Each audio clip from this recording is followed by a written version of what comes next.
ऍप्लिकेशनची चोरी कधी थांबणार आहे काय माहिती आता. ओला, उबेर, रॅपिडो हे सगळ्या कंपन्या एकसारखंच करतात.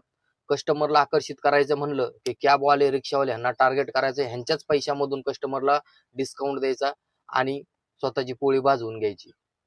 मुद्दा असा आहे की आपलं 20 किलोमीटरचं जरी बुकिंग असेल तर आपल्याला आरटीओच्या नियमानुसार पुण्यामध्ये आरटीओचा जो नियम आहे रिक्षाला, त्यानुसार 20 किलोमीटरचे 340 रुपये होतात. आणि ऍप्लिकेशनला आता मी सांगतोय, मला प्रूफ दाखवायची गरज नाही. तुम्ही जे बघताय ना, तुम्ही स्वतः लगेच ते ऍप्लिकेशन, कस्टमर ऍप्लिकेशन डाउनलोड करा आणि त्यामध्ये बघा किती पैसे दाखवते. 280 किंवा 90 रुपये दाखवते 20 किलोमीटरला. 50-60 रुपये पर बुकिंगला गायब करते आपले.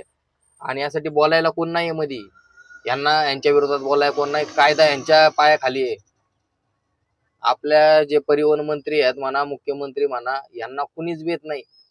महाराष्ट्रामध्ये कायद्याचे कुणी नियम पाळत नाही. का पाळत नाहीत हे लोक, का असं करतात काय माहिती. एक जमाना होता, कायदा म्हणलं, पोलीस म्हणलं का लोकांना असं थर घाम फुटायचा. आणि आजच्या घडीला आपल्याला बिनधास्त गंडवलं जाते.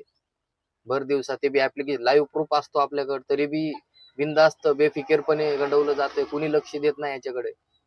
आणि कोण बोलणार आहे आता. मी बोललो तर माझ्याकडे काय कोण ध्यान देणार नाहीये. कोण आहे, कुठला रिक्षावाला आहे, काय ते एवढं काय करणार आहे वाकडं तवा. परंतु 50-50 रुपयांनी दिवसाला किती बुकिंग पडतात आणि किती करोडाचा घपला होतो इथं. जेव्हा मोठ्या कम्युनिटीने याचा विचार केला ना, तेव्हा समजेल की किती घपला होतो, किती आपल्याला नुकसान आहे याच्यामध्ये.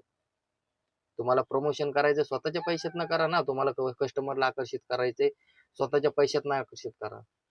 दुसऱ्याच्या कशाला नरड्यावर बसताव तुम्ही. कॅबवाल्यांना, रिक्षावाल्यांना हे वेडीच धरतात आणि टार्गेट करतात. त्यांना माहिती आहे यांची एकी नसती, यांना लुटलं तरी काय फरक पडत नाही आपल्याला. बिनधास्तपणा लुटतात. कोणी मध्ये येत नाही, कोणी विचारत नाही.